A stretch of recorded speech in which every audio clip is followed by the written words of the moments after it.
It was the Union's final trip to Canada in the 2024 MLS regular season, but it once again ended in anguish. We'll go over the Union's 2-1 loss at Toronto FC on Saturday night before switching gears and venues as the club returns home to face Nashville SC this weekend. All that and more as Union Insider starts now. Takes the strike on, and it's off the inside of the post. Ariel, who scores off the header from the set piece.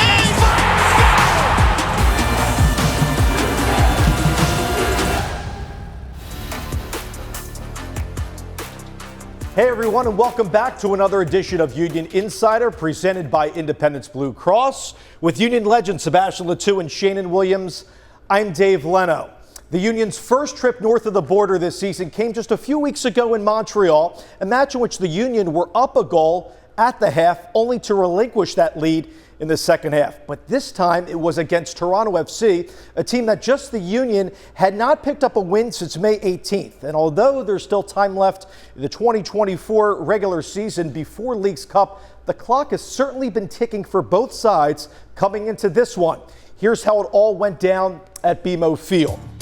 Both teams had some good chances in the opening 20 minutes of the match, but this one was arguably their best. In the 26th minute, Daniel Gazdag sends a through ball on the right side to Olivier Bizo, who crosses one to the back post where Jesus Bueno is all alone, but he misses the volley just wide of the net, and it goes out for a goal kick. Just a few minutes later, the ball is in the Toronto half when Jack Elliott lofts the ball over the top of the D to a streaking Mikel Ua, who is 1v1 with Toronto keeper Sean Johnson. This one surely should have been a goal, but Johnson saves Ua on the near side, and Toronto survives that chance. But that elusive first half goal would finally come for the Union off of a set piece. After a foul by Toronto, Kai Wagner delivers a ball toward the back post, and it finds the head of Ty Baribo, who slams it home to give the Union the 1-0 lead, which will be the score as the two teams headed into the break. Now that score would remain the same until the 74th minute. Federico Bernardeschi has the ball and sends a cross to Shaquille Marshall-Ruddy, who dives and heads the ball towards the mixer for DeAndre Kerr, and Kerr beats Jack Elliott to the ball to score the equalizer for Toronto. And then, just 4 minutes later, Elliott has it in the defensive half, turns it over, and it finds the dangerous Lorenzo Insigne, who sends a pretty ball into Kerr, and Kerr beats Andrew Rick to give Toronto the lead just minutes after they were down. And it would stay that way as the Union suffer their 6th loss in the last 7 matches and remain winless since May 18th. Guys, a terrific first half for the Union. Not the same in the second half. Seba, what went wrong from half one to half number 2? I think the mentality of attacking the second half. We saw for me, similarity in the 2 games in Montreal and Toronto. I think in Montreal, they maybe created less chances, but they were up 2-1 at halftime. On this one, they were just up 1-0, created, I think, more chances. They should have been up minimum 2-0 for me, because the Ua, chances was a big one, and he just missed having a shot on Johnson instead of maybe sliding the ball to Baribo. I would have loved to see that for the second goal of the Union. But then when the half happened, we didn't really attack anymore. We just kind of defend. I know Toronto make a big change with Lorenzo Insigne coming in the game with, one of their big stars and can bring something different for them. But we didn't really attack.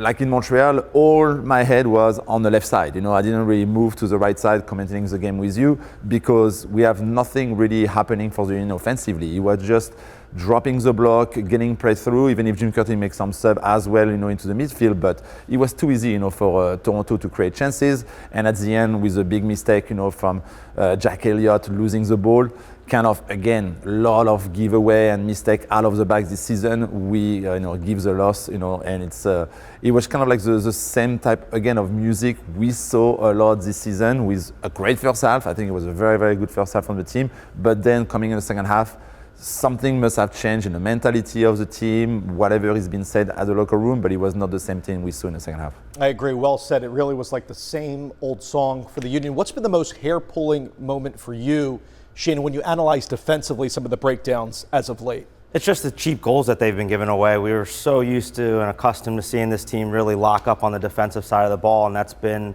really the protagonist for them to go on and attack, and they haven't been able to do that. They've let up really soft goals, especially looking at that second goal, just a bad giveaway, and then the pressure's on. And right now it seems like all those mistakes always lead to something bad happening, and they're not able to get out of it. Seba talked about them really playing a lot more defensive in that second half.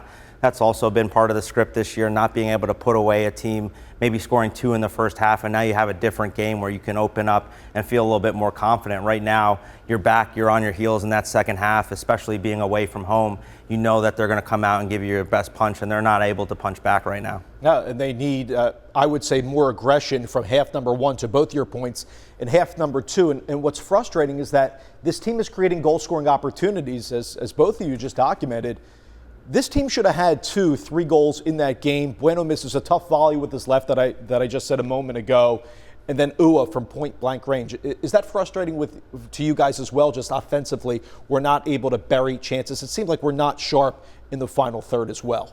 I think we could be better, especially in this game, because we create the opportunity. We created as well, in a 0-0 at home, in the past weekend and didn't score. But we have those chances. This is good. We play some games with Sheanon when sometimes we don't create anything, and you know that, okay, you are not going to be able to score. But if you create, you're still confident, offensively. I think the guys offensively are confident. It just, for me, the biggest issue this season is defensively. We give up too many goals out of too many mistakes, like Sheanon say, and we are not able to recover from it. Because we did mistake in the past season, but it was always one player, a save, a defensive tackle on the line, whatever it is. Like people were putting their body, try to help each other. If you do a mistake, look, I got your back. But I don't really see that, this year, and it's a lot, hands down after something happened, pointing fingers, and it's a bit like a different mentality defensively. But for me, offensively, I think we are good. We score goals. We probably are still, one of the best offense, this season. But it's defensively. We just give too many goals. Well, Sebastian and I were really thrilled calling this moment when the Union got on the board first in Toronto with Ty Baribo's goal in the 39th minute,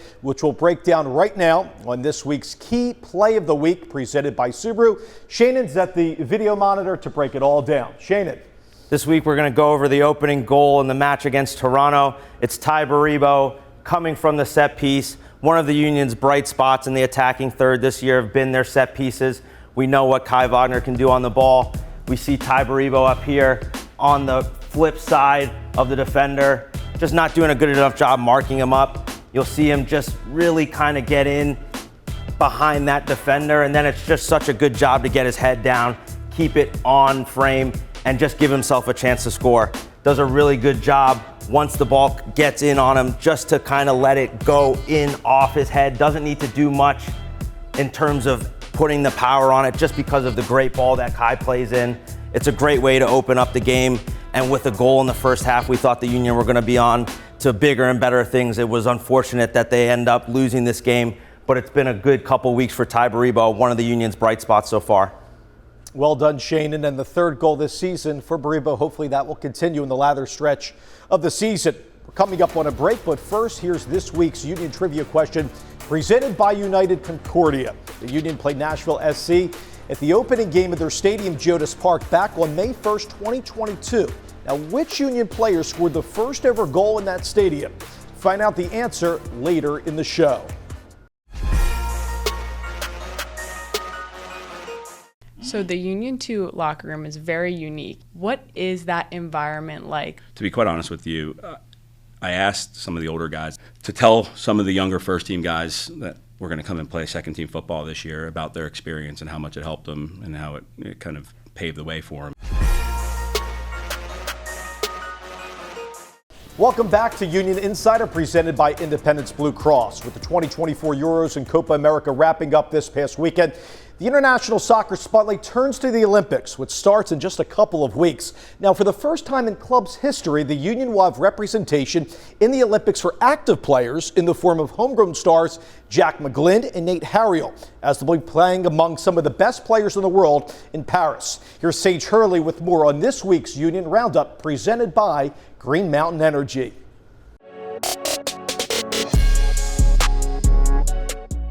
What's up, Union fans? I'm Sage Hurley here at the club's campus in Chester for another edition of Union Roundup. This time, we're going international as the 2024 Summer Olympics are almost underway. Philadelphia Union homegrowns Nate Harriel and Jack McGlynn have been selected for the United States Youth National Team's Olympic roster. And right now, they're in France, getting ready for their first match on July 24th, which happens to be against the host nation themselves. This is the first time that the United States has had a men's soccer team qualify for the Olympics since 2008, and no active Union player has ever been a participant in the Games. It's a momentous honor for the pair who will represent their club, their country, and the city of Philadelphia. So before they departed, I caught up with them, and they shared just how much this opportunity means. I mean, the Olympics for any athlete, I think, is like the mecca of all athletes' dreams. You know, you're playing the sport you love, that you perfected for your whole entire life, to represent your country on the biggest stage with all these athletes from around the world. I think the Olympics is the biggest honor you can have in this country, and to have an opportunity to represent this country against so many other great ones and to be with the special group we have is an honor. Team USA has yet to win an Olympic medal in men's soccer during the FIFA era, but it's a goal this group has their sights set on achieving. Harriel and McGlynn share the same sentiment. This final roster has something special, and it's in large part due to the connection they've built so far. Don't forget to tune in for their opening group stage match against France on July 24th, then their second on July 27th against New Zealand. That's all for this week's edition of Union Roundup. We'll see you next time. The Union continue this busy stretch at home to take on Nashville SC, so it's now time to hand it over to the guys for their keys to the game, presented by Subaru. Seba, you're up first. Yeah, I mean, it's a bit difficult to give you a key since we know they are playing, on Wednesday. We are taping on Tuesday, so something might happen during that game. But for this one, I think, knowing what they did in the past two games, is to be more clinical in front of the goal. I think they're going to create some chances. We know Nashville is very good defensively with a low block, very hard to break. But I think we are going to be able to get some possibility to score the goal. But the forward especially need to be a little bit better in front of the goal. Some of the time, maybe too nice, just bury it. Don't try to be cute. Put the ball in the back of the net. Doesn't matter if it's a toe poke or if it's upper 90. We want to see more, kind of determination into the fact that you are here to score the goal, and if it's deflected or whatever, we're going to take it. But we need more clinical from the forward to be able to win this game against Nashville. Yeah, hopefully some momentum going into League's Cup. I agree. Sheanon. My key to the game is going to be to play with tempo. I think that Nashville is going to come in, sit in that low block that Seba talked about, and really just try and make the game ugly. Can the Union do a good job of moving the ball quickly, trying to find the wide areas, and then looking to deliver? Seba talked about them being clinical in the box. I think if they play with tempo, they'll get some chances in and around goal.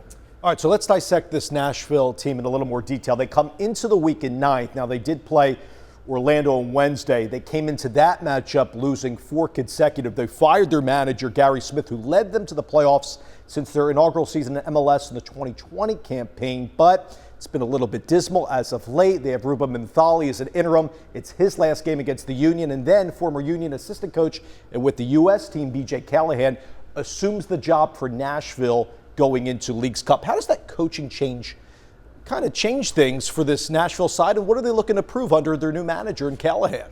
I mean, it's very difficult because they know already that BJ is coming as a head coach the following week. So maybe they want to see who is able playing, as a starter for them to show BJ that they can have, the job when he's coming in. They have to be, the guys to be the starters, so it can be their motivation in the game against the Union. But like you said, they are really struggling right now. 4 lost in the last 4 games. We don't know what they're going to do against Orlando on Wednesday, but you don't want to make them rise right before BJ can again come as a coach. So the Union, like Sheanon said, play with tempo, make some pressure on them. We all know their star. It's Mukhtar. It's somebody you want to keep out of the ball. But if the Union play against a struggling team like this, they need to get a good result because it's again for me a 6-point game. We're coming up on a break for Union Insider, but when we return, we discuss someone that stepped up and filled a big role for the Union with other players away due to international duty.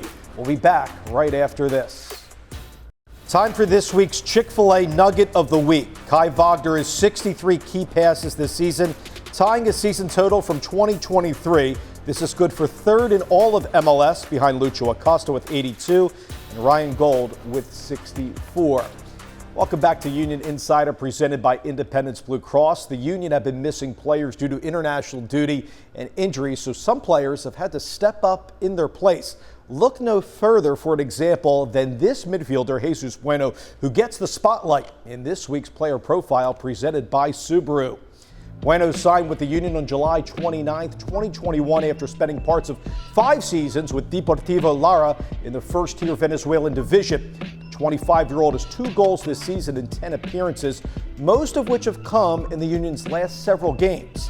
The Venezuelan native played a career-high 24 matches in 2023, where he was a key contributor during the Union's third-place run in League's Cup. Jesus Bueno has really impressed, guys, this season for this squad. He has scored in 2 of his last 5 appearances. He's been battling an ankle injury. What has really been the most impressive thing in your eyes with Jesus? I mean, the most impressive thing, not really, because I knew what he could do. I saw him play, in Union 2 the past season. Then he came into the League's Cup last year, and what we saw from him, we've seen again this year. And for me, it's the fact that he's box to box. He can defend, but he's not scared of going, offensively, be in the attack, be in the box, finishing chances. Got 2 goals already for the team, but he's just kind of relentless. He doesn't stop. He always pushes himself forward. He doesn't always just stay and wait, for the, 3 guys on top to kind of do something with the ball. He's here to help, and I really like, this mentality of him to be able to be kind of like the late runner guy, coming in the box. We saw against Toronto having like this chance with a volley with his left, almost got a goal against, but nobody was in the box, just him. So it just proves that he's really, motivated to show what he can do. He's still young, still a lot of energy, and defensively, he still do a very good job for the team as well. So beside having a big ankle injury, he kind of walk through, still play, still started, even if he's not maybe 100%, but he was still one of the best players, for the Union in Toronto. Speaking of the ankle injury, I was watching at training. In fact, he was wearing 2 different color boots because one of his ankles was a lot bigger than the other. I was listening to Jim Curtin comment about that with Bedoya, and they were both kind of marveling at Bueno's tenacity. This is a guy that wants to play, even though he's battling a little bit of this injury bug.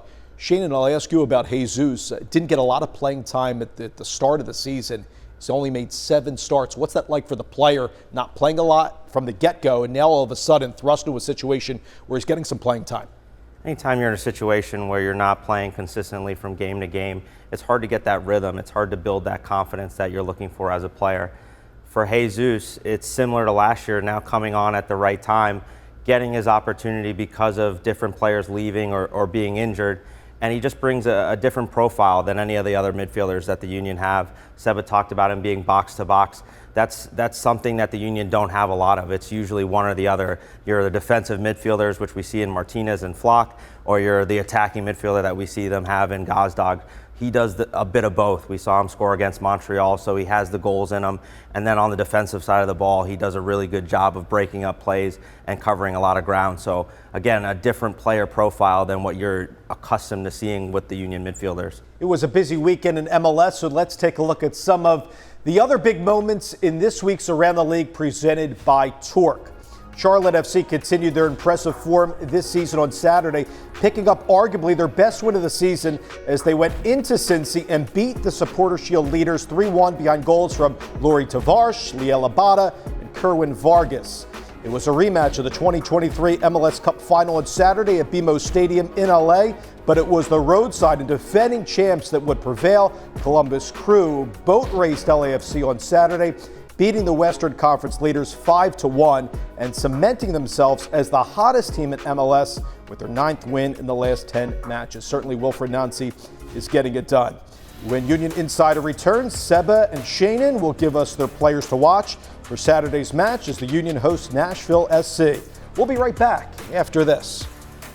Here's the answer to this week's Union Trivia question presented by United Concordia. Mikel Ua scored the first ever goal at Geodis Park in Nashville when he scored in the 66th minute. This was also Ua's first ever MLS goal. Want to hear a couple ooh-wah, Mikel ooh-wah on Saturday. It's the final segment here in Union Insider presented by Independence Blue Cross, which means it's now time to put a bow on this week's episode for some All-State players to watch. Seba, you're up first. Who's going to get it done against Nashville? I'm going with the player we just talked about, Mikel Ua. If he scores his first goal against Nashville, he must be a team he's lucky against. I feel like he missed some chances against Toronto and he has an eager, to come back at home. after his little injury and get more goal, into the sheet for himself. So I'm looking forward to having, maybe taking the ball in a good space, have a good finishing that time, and be able to get 1 or 2 for the team tomorrow. All right, we'd love a couple of goal calls for UA. Sheanon, who's your player? I'm going to go with Jesus Bueno. I think he's going to be pivotal in this game. Somebody that can counter press when the Union lose the ball, get close to Hani Mukhtar, Sam Surridge, and also help the Union in the attack. Does a great job of getting himself into the box and has done a good job of finding the timely goal. So hopefully he can find another one on Saturday. Agreed. Hopefully Bueno will be very integral to impede Mukhtar. Surridge, maybe Tyler Boyd is also playing well for Nashville too. So that will do it for this one. The Union are back at home on Saturday for their final match of the regular season before Leagues Cup and their last one against Nashville SC. You can watch it on MLS Season Pass at 7:30 or listen to myself and Seba on the radio call at 97.5 The Fanatic. So for Sebastian Letou and Sheanon Williams, I'm Dave Leno. Thank you so much for watching, and we'll see you next week.